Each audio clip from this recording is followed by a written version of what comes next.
think that it's a good fit for the residential side now with the shortage on tri-chlor that we have. People are going to have to look at options. And Cal-Hypo is not the only option out there. But it's a great option for those guys that want kind of a quick, easy switch over without the headaches and the price increases that we're seeing. Because that's not going to go away anytime soon. This is episode 153 with Alan Wing of CCH. Enjoy.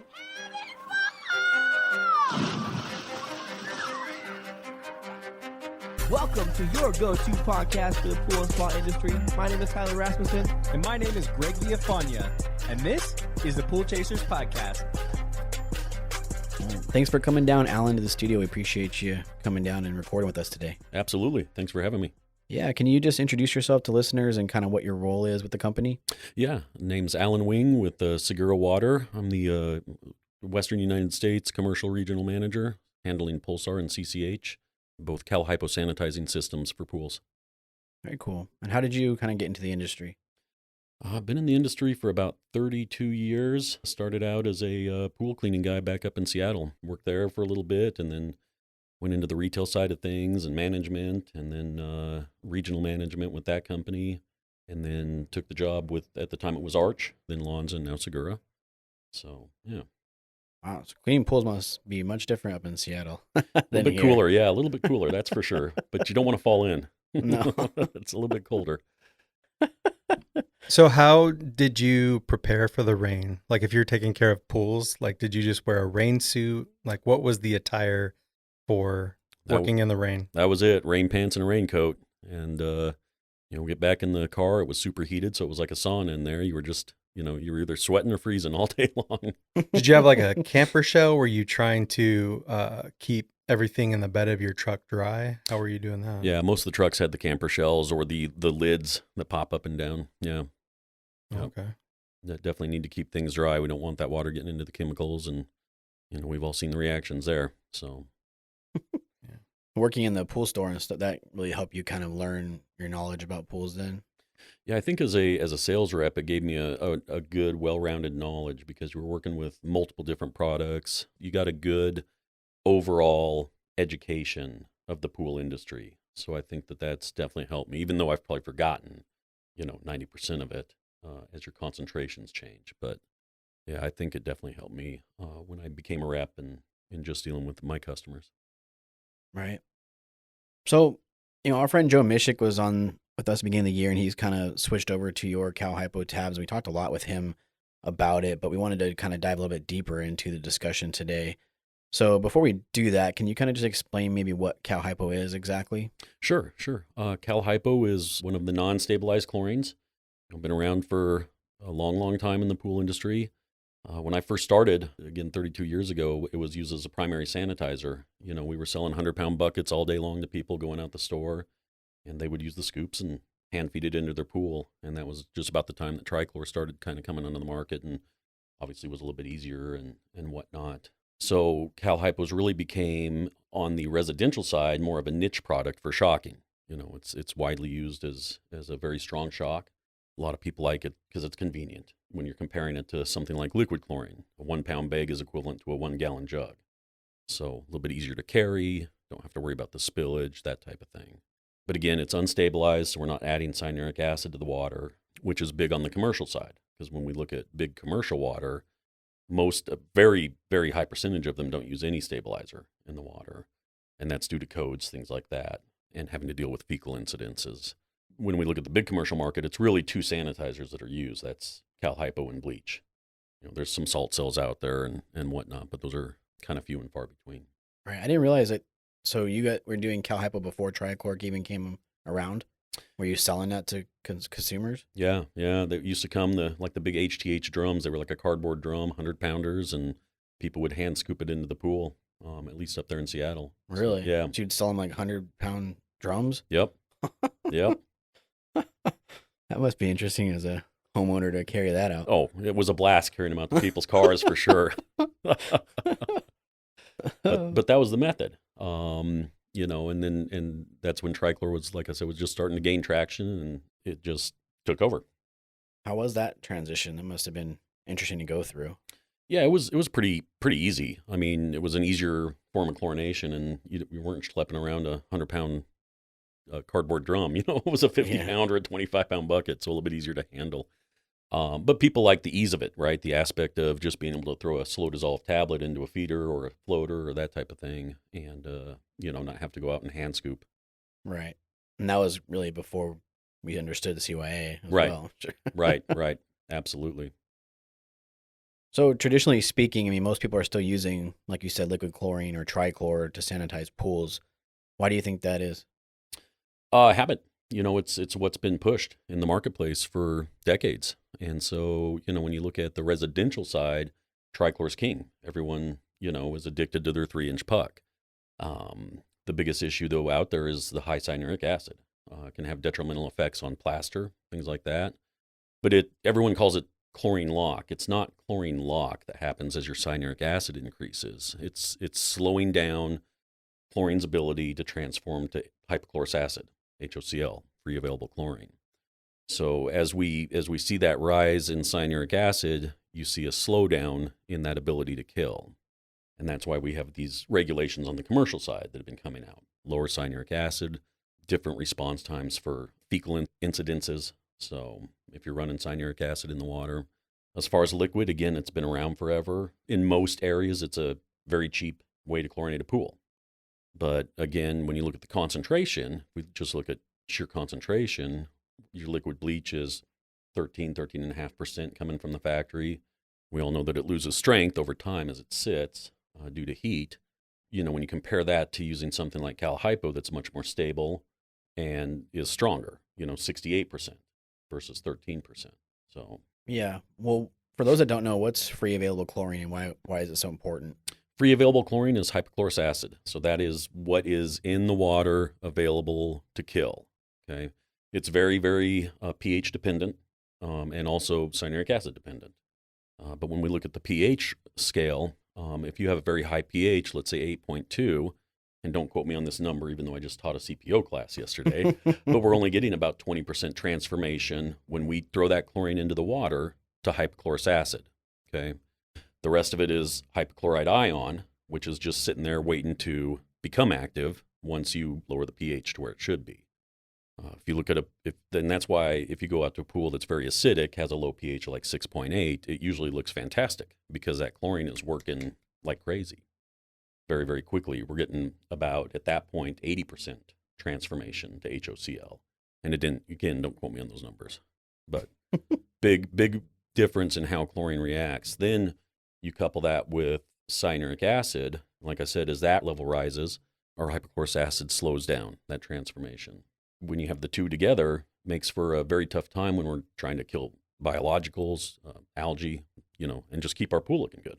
Mm-hmm. And in a commercial setting, that's a big deal. I mean, the residential is not so much, but it's still important. But in the commercial setting, you need that chlorine in the water. Right. It's regulated. When you look at a commercial pool, it's basically human soup. So we need that chlorine in there killing everything that we're bringing into it, for sure. Right. Have you noticed a difference in swimming in a pool that has Cal-Hypo and one that doesn't? Biggest difference, when we look at chlorines, they're all going to do the same thing. We add chlorine to the water, whatever form it is, it creates hypochlorous acid. The biggest difference that you'll notice is the look to the water, the clarity. And that's because when we're running a Cal-Hypo pool, we run different parameters. We run softer water, meaning lower alkalinity, lower pH. Just talked about how pH affects chlorine, so we're good there. We run a much lower cyanuric acid. We keep that level at about 8 to 12 parts per million.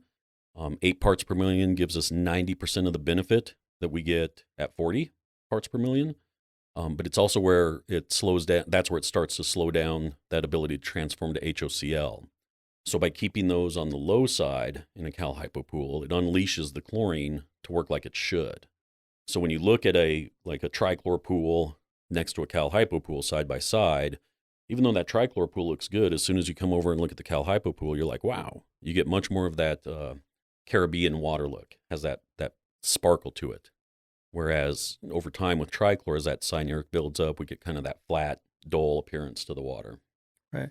And does it have any effect on the tiles? You're always going to have evaporative calcium, right? Because we have calcium hardness in the water at any given time. And as water evaporates, you're going to get that evaporative calcium out. You're not going to notice any more with the using Cal-Hypo, even though we're running a higher calcium. For instance, my pool, I run Cal-Hypo in it. It's kind of found a stasis point at about 900 parts per million on the calcium. I don't get any more evaporative scale than I would have when I was running it at 200 for tri-chlor. So that's just something that's always going to happen as water evaporates. Yeah. So when you added it to your pool, you do anything special in the very beginning if you were, say, converting it from, one thing to another? Was there anything specific? Biggest thing was rebalancing the water. So took my total alkalinity down to 60 parts per million, got rid of the tri-chlor feeder, and that was it. There's really not much else to it. You can drain water and lower the cyanuric acid if you want, or you can just let it fall naturally. It's going to fall pretty quickly. So once you take that tri-chlor out. Did you backwashing and other things? Right. Did you have to get rid of the tri-chlor feeder? Yeah, you never want to mix chemicals, right? So let's say I was adding the Cal-Hypo tablets to the skimmer rather than a feeder. And if somebody accidentally puts a tri-chlor tablet in a rainbow feeder that's hooked up there, you can definitely get a reaction inside that feeder if you have concentrated Cal-Hypo coming through the skimmer. So, do they make a feeder for what you guys have? Absolutely. Yep. Oh. Ours is it's an NSF 50 rated feeder for light commercial use, but can also be used on a residential pool, which is what I'm doing. Yeah. We're going to take a quick break, but when we get back, Alan discusses the advantages of switching over to Cal-Hypo, how to best apply it to your pools, and CCH's slow dissolving tabs. This episode of the Pool Chasers podcast is brought to you by Leslie's.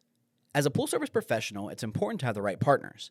Leslie's values the important work you do to serve your local communities, and they want to help. With the new Leslie's Pro Partner Program, you can take advantage of the benefits only Leslie's has to offer. As a member of the program, you will get customer referrals and wholesale pricing. Additionally, you can take advantage of Leslie's extended hours during the week and on the weekends. When we were running Brothers Pool Service, we often used Leslie's when we needed supplies, especially on the weekends, and since they have over 900 locations, they were convenient to get to. They also offer free in-store services like water testing and cleaner repair. To learn more, check out episode 151 of the podcast, or stop by your local Leslie's store today to sign up for the program.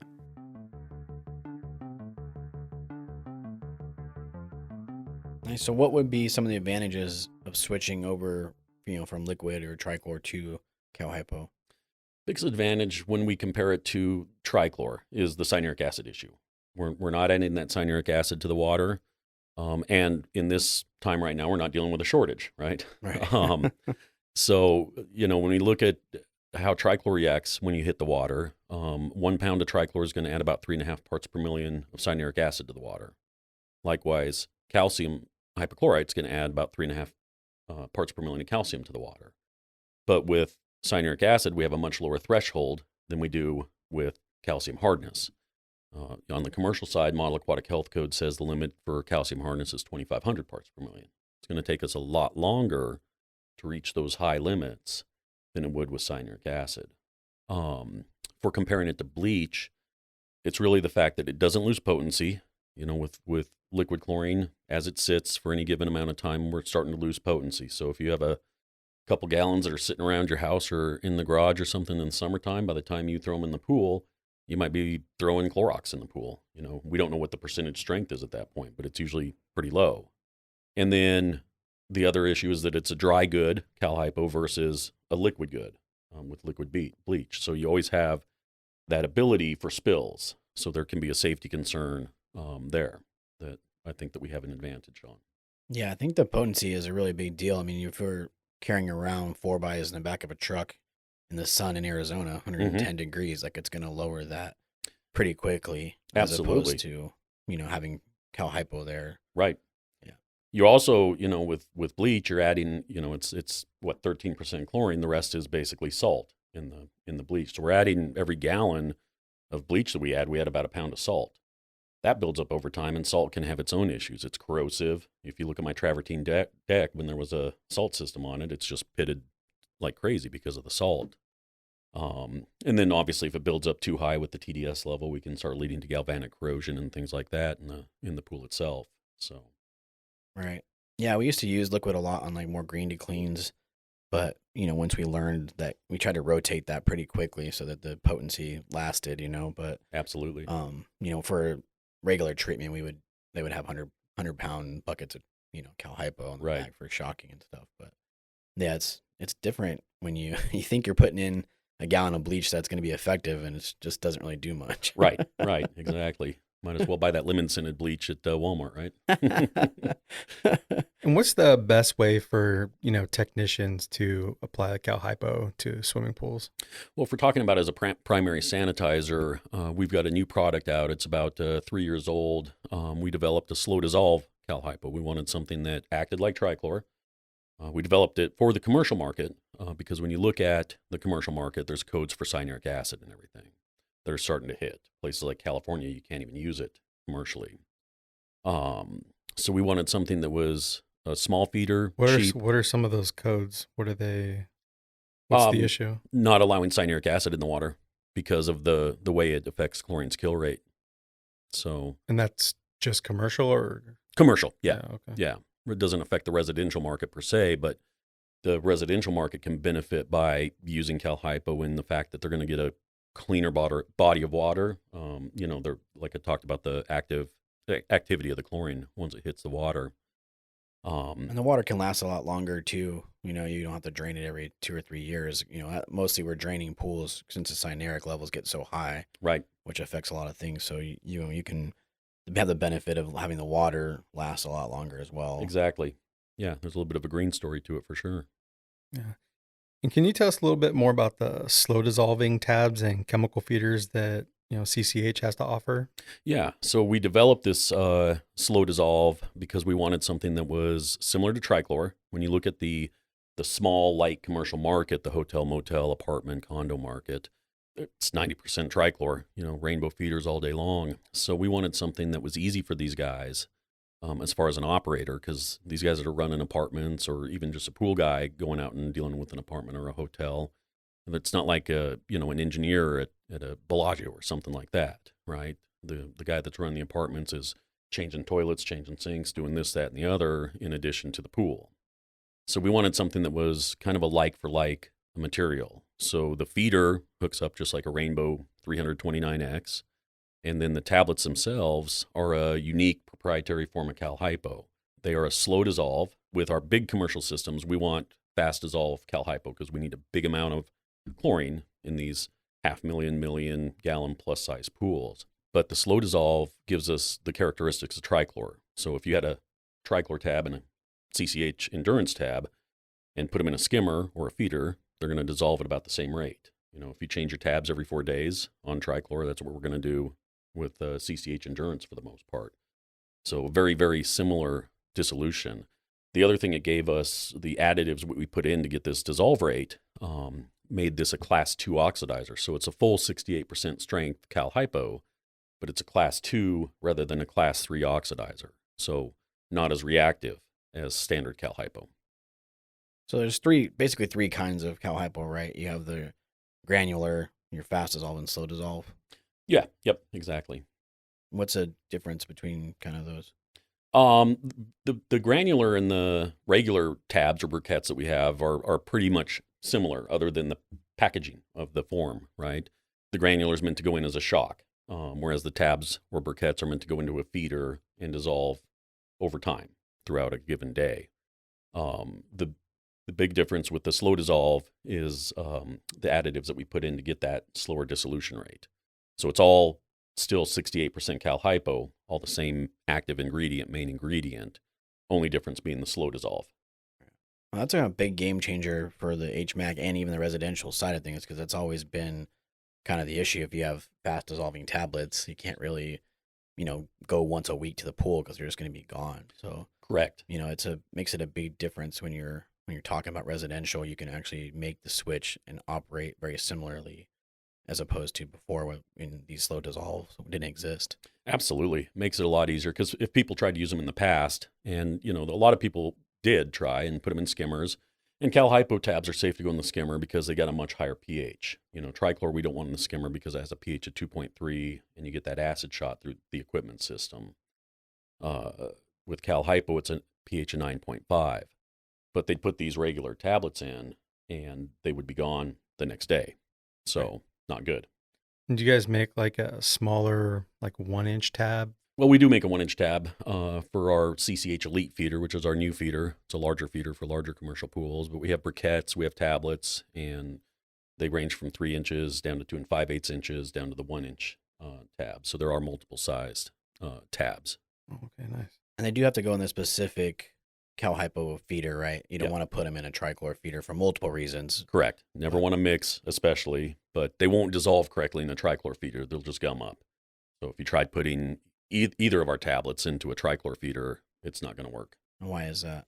Just the way the water is introduced. We need a faster rate of water. With tri-chlor, it's more of a slow feed of water, kind of a drip type of system, we'll say. And they just dissolve like that. They dissolve better in that situation. Cal-Hypo just gums up. So if you were switching a pool over to it, you would want to remove the rainbow feeder and install one of these. Absolutely. We always want to remove any previous feeders because we don't want dissimilar chemicals mixing. Yeah. Is the install pretty easy? Is it kind of plug and play if you're removing an existing feeder? Yeah, we use it hooks up just like a rainbow feeder, but we're using a different style band clamp. So 90% of the times it is plug and play, unless the band clamp for the rainbow feeder is right up next to a fitting, because we're using about a 3-inch wide plastic band clamp. And then from there, it's just the 5/8 inch tubing from there into the feeder and back out to the pool. But, it works off of a pressure differential. So our inlet's on after the pump, outlet after all the equipment. Nice. When you're broadcasting the granular Cal-Hypo, that's not being pre-mixed or anything, right? You want it broadcasted into the pool. Just broadcasted into the pool. Yep. We're going to take another quick break. But when we get back, Alan talks about how to switch customers over to Cal-Hypo, what adjustments in dosing and frequency is needed, and what chemicals would typically be used alongside Cal-Hypo.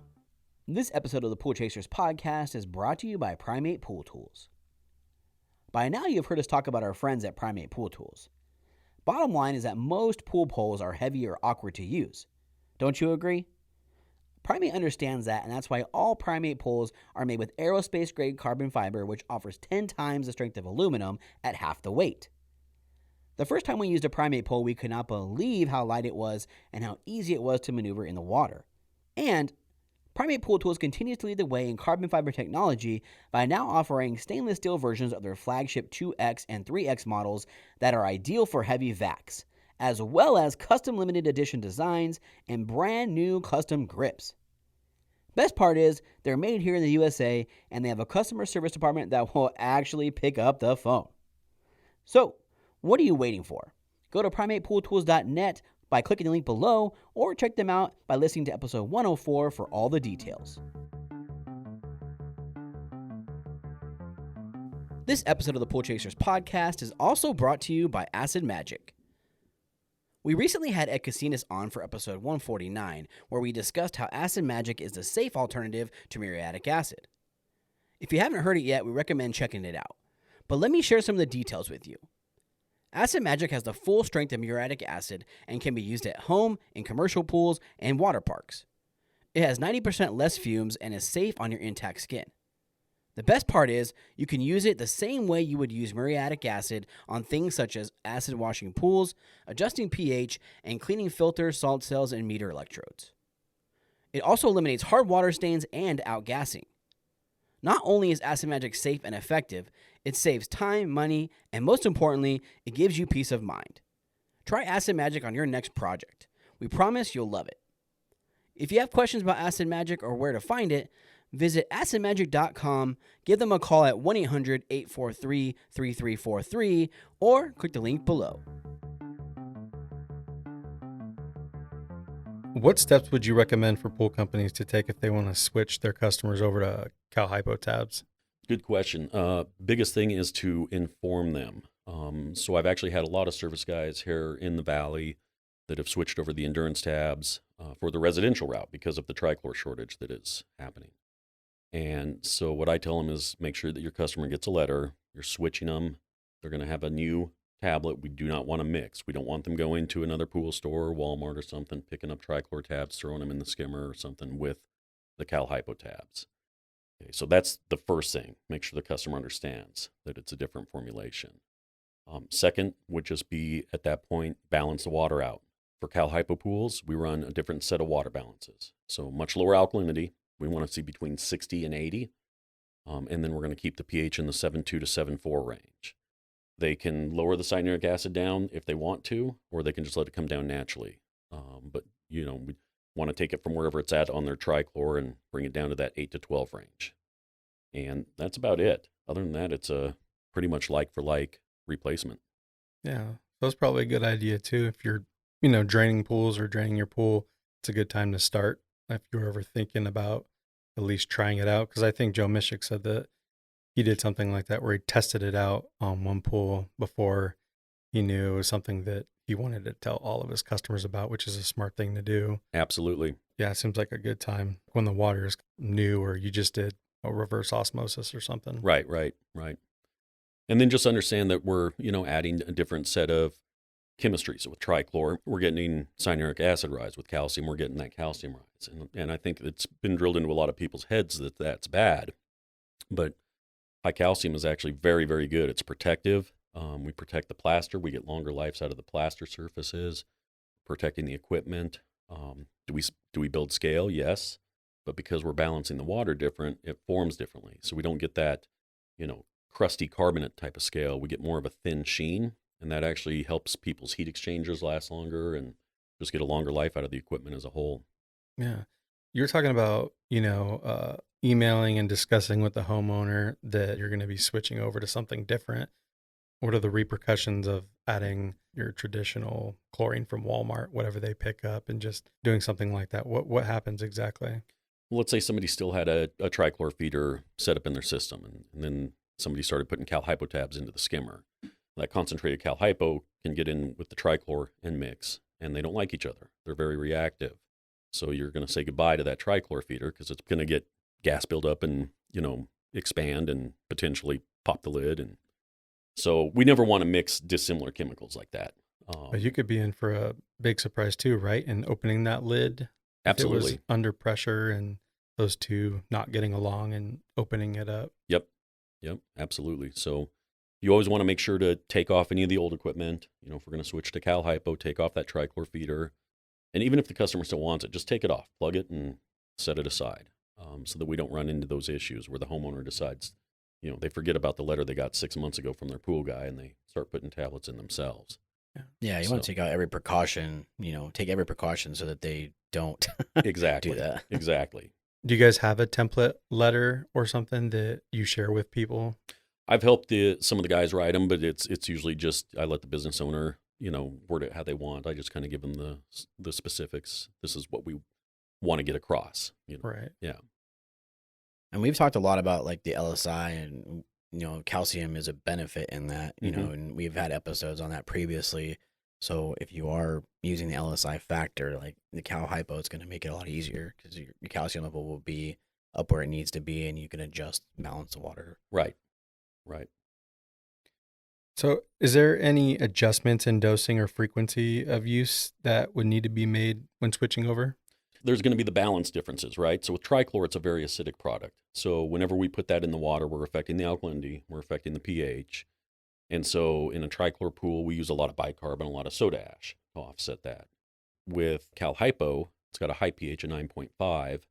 So all as I use in my pool is the tabs, the Cal-Hypo tabs, CCH tabs, and acid.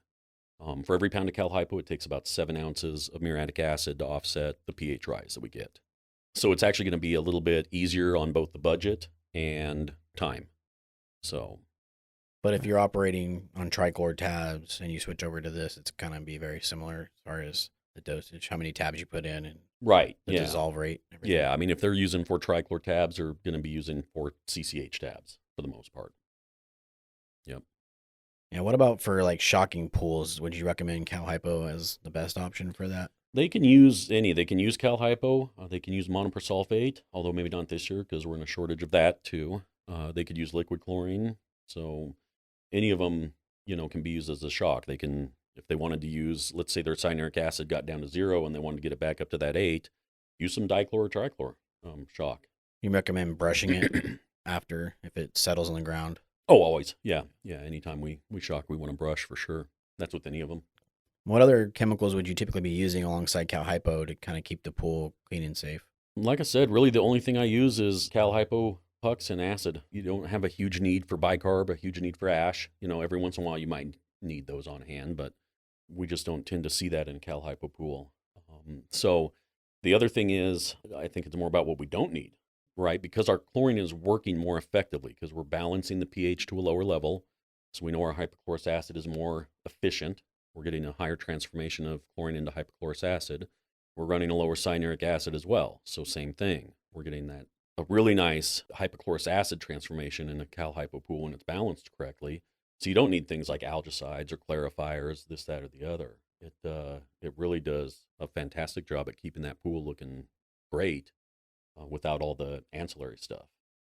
Yeah, well, it's going to raise your pH quite a bit too. So, I mean, I know Joe's talked about he uses a lot more acid than he typically used before. And that's kind of the switch.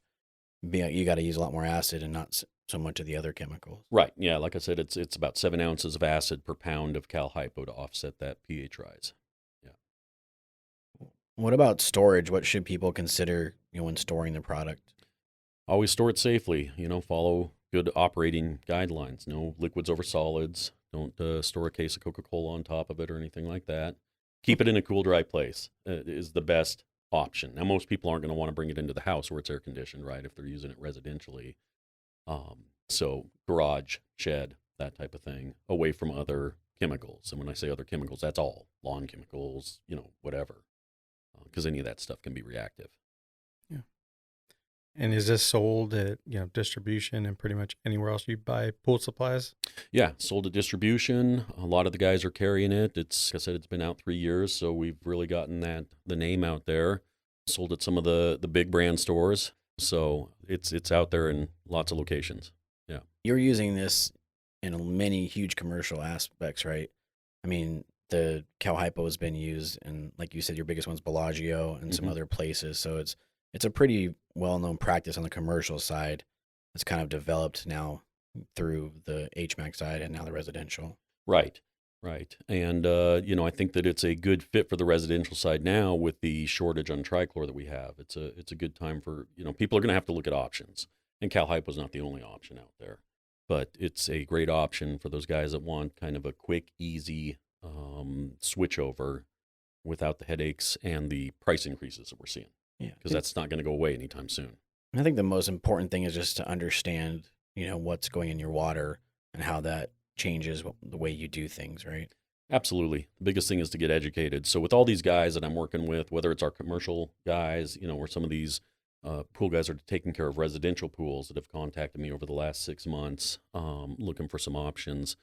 I've spent time doing Zoom calls with all their employees, making sure that they're trained, that they know what they're doing, how to operate, how to store, how to be safe, and once they're used to it, it's no different than, using tri-chlor or using dichlor. All of these things are chemicals. They're all, have their dangers and things like that. So as long as you're operating and storing things correctly, there's no problems. And if people want to switch over, are you guys willing to help them do that and walk them through all those things like you're saying? Absolutely. Yeah, absolutely.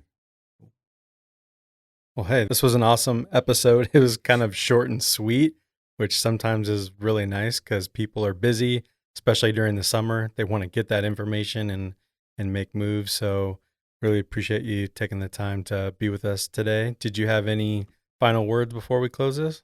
No, I just hope everyone takes a look at it and, gets a hold of me with any questions, get a hold of distribution. The information is easily accessible. So what's the website again? CCHendurance.com. Perfect. And we'll have that all in the show notes so everybody can check it out. Thank you. Absolutely, guys. Thank you. Appreciate it. Hey, Pool Chasers. Thanks for listening. We hope you enjoyed the episode. To connect with today's guests, including pictures, links, and resources from everything discussed today, you can visit the episode page at poolchasers.com or click the links below. To connect more with us, you can find us on Instagram, Facebook, and Twitter by searching at Pool Chasers. If you would like to support the podcast, the easiest and most effective way is to subscribe to the show on Apple Podcasts, Spotify, and YouTube, as well as share the show or your favorite episode with a friend or on social media. Also, you can get early access to each episode by supporting us through Patreon.